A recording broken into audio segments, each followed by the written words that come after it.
Today on the Transplant Helper, we're going to be talking about 5 things you can start doing right now in order to help or prevent or even lessen the chronic pain you're experiencing.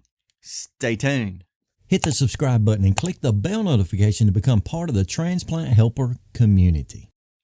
Hey Transplant Helper community, my name is Jim Merle, and today we're talking about a subject that actually I need to talk about, and that is experiencing chronic pain. Now, let me define here to begin with. Chronic pain is any pain that persists over the period of 3 or more months, okay? Anything shorter than 3 months, the doctors might describe that as acute pain. And acute pain may be caused by something as simple as stumping your toe, some kind of other injury, some kind of a short-term experience, maybe like a headache.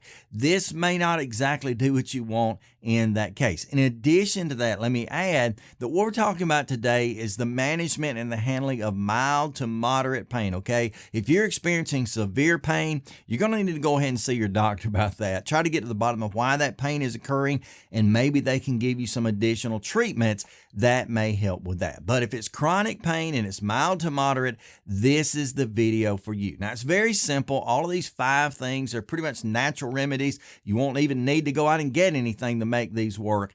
They're very, very basic. And the very first rule of thumb here has to do with lessening your chronic pain by staying hydrated. Okay, staying hydrated is so important to your body. As a matter of fact, about 60% of your entire body is made up of nothing more than that simple element H2O, or water. And if we're not staying hydrated, then our body's not going to be getting the minerals, the chemicals, whatever it needs in order to properly lubricate itself. Take, for example, joint pain. If you get dehydrated, there's a high likelihood and possibility you're going to experience joint pain because you need that moisture. You need that, that hydration inside of you in order for you to do well. Okay, so staying hydrated is number 1. And I've already had several videos. I'll link one of them up here in the corners where I describe to you and explain my 10-10-10 method of hydration. It's basically the greatest thing you could ever experience as far as rehydrating or preventing dehydration. It's better sometimes than getting an IV. Okay, so staying hydrated, that is number 1 here. Number 2, believe it or not, exercise. Okay, now you probably heard this before. Exercise is so important to our overall body health, to our mentality. Just a lot of things are connected with exercise. Now, you may be like I am, and you're not one that's going to go out and run across country. You're not going to get on a bike and bike 50 miles or anything like that. I'm talking about any form of exercise, getting that body moving, getting that heart pumping, putting those muscles under a level of stress or strain. Any type of thing, aerobic type thing, is going to help you out. And basically that works very simply because it increases the endorphins in your mind. It also adds to some of the hormones that your body needs in order to stay healthy and strong. And as it does that, those same chemicals can raise your pain threshold level. So it may be that your pain is really not going away per se, but your body's perception of pain, that threshold is raised, therefore it not being that bad. And so exercise is a great way. Just going out, catching a little walk, if it's nothing more than a total of 20 minutes a day. And that could be broken up. Maybe go out and get the mail. Maybe, walking further out in the parking lot if possible when you're shopping, that sort of thing. You can get this exercise pretty quickly. So exercise is tip number 2. Tip number 3, get plenty of rest. Okay, now if there's anything on this list that's nearly impossible for me, this is probably it. 1, I'm a kind of a night owl. I like staying up. I get distracted. I'm watching YouTube videos. I'm working on something here on my computer. Usually my mind is racing so much I can't get to sleep. In addition to that, having 5 children, yeah, let's just admit it. It can be challenging to get to bed, challenging to get that rest. Having to raise up the next morning at 6:30 in the morning, get them off to school, get them ready. All those things can crunch in our time for rest, but it's so important that you get a good night's rest, at least the best that you possibly can, because it's during that rest period, particularly during that REM sleep or that deeper level of sleep, where your body actually starts to recover, okay? Your muscles, your joints, pretty much your body makes all of its repair during that deepest stage of sleep. So therefore, if you're not getting enough rest, you're not getting good sleep, then your body's not able to repair itself. So it doesn't matter what your diet's like, what your exercise like, how hydrated you are, that sort of thing. If you're not resting, you're not recovering. Okay, so keep that in mind. This can help. Just getting rest can actually help. And I've seen it happen a number of times with me where I get achy in the bones, particularly my legs and my feet.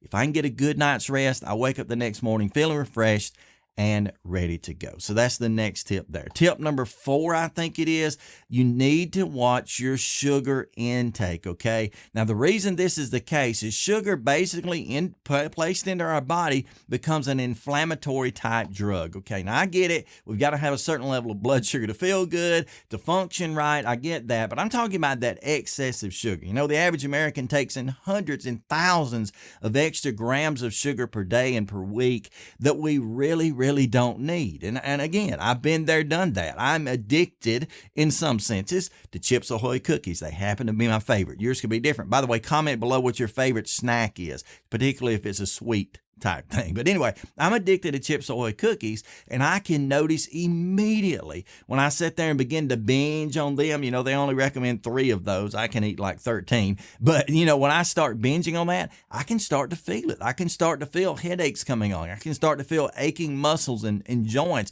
Particularly, I have a deviated septum here in the right side of my sinus cavity, my nose, and that deviated septum begins to swell or to become inflamed. And I get where I can't breathe out of the right side of my nose. You know, it's just something that triggers because of those sugars. So lower your sugar intake.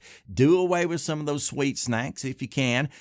Replace what you're drinking maybe. Maybe you're drinking something with a lot of sugar in it and sodium content, say for instance a soft drink or sweet tea like I do in the South. Replace those with water.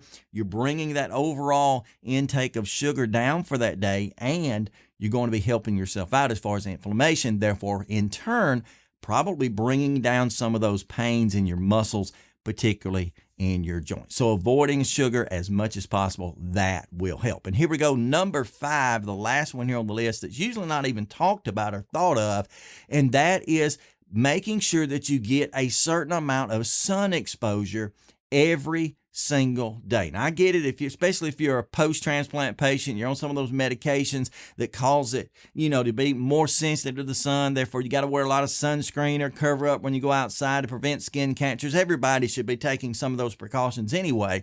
But if you're not getting at least 20 minutes of sun per day, then you're really cutting yourself short, okay, by getting sun. And there are many benefits to that. It changes your mood. It changes a lot about you.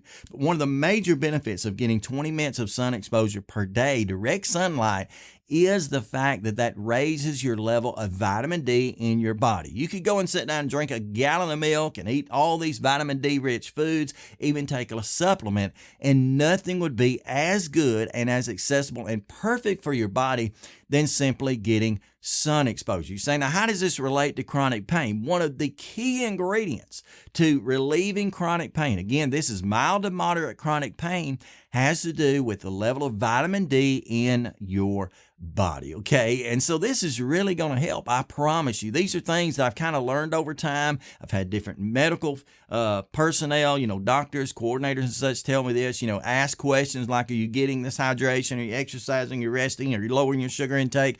Are you getting sun exposure? And as I put all these things together, I realize these are at least some of the keys to relieving chronic pain. I hope this helps you out in some way. And by the way, if your pain's not chronic, 3 months or longer, don't give up. You know, if you've only been hurting for 2 days, why not start trying some of these things out? Just see if it helps. I promise you, it will make a difference. Thank you so much for joining me today. Until next time, each and every one of you, please stay stronger, friends.